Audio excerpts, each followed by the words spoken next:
माझे व्हिडिओ बघून इतके कस्टमर येतील आणि इतक्या लांबून जळगाववरून फॉलोअर्स भेटायला येतील असं वाटलं सुद्धा नव्हतं.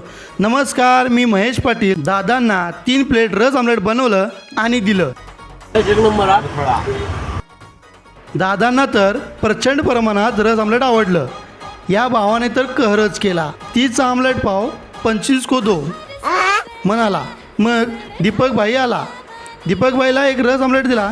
त्याने तर बराच ताव मारला. दीपक भाईला पण भरपूर आवडलं. प्रोडक्ट तेच, पण दिवसेंदिवस रेसिपी वेगळीच असते. 2 बॉईल अंडी पावामध्ये घालून सालाड आणि मीठ घालून पार्सल केलं. आज तर रस आमलेटच्या ऑर्डरी येतच होत्या. 2 प्लेट बनवलं आणि कस्टमरला दिले. मग 2 रोलची ऑर्डर आली, ती बनवून कस्टमर खायला दिली. 4 आमलेट पाव पार्सल करून एक झणझणीत भुर्जी बनवली. आपली तर रील जळगावपर्यंत जाऊन पोचली. मग हे दादा सगळे मला भेटायला आले. दादांना सोबत एक फोटो घेतला. मला तर सेलिब्रिटी असल्याची फिलिंग आली.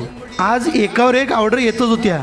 त्यामुळे स्टॉलचा अवतार तर पाहूनही असं झाला होता. त्यामुळे क्लीन केलं आणि घरी आलो.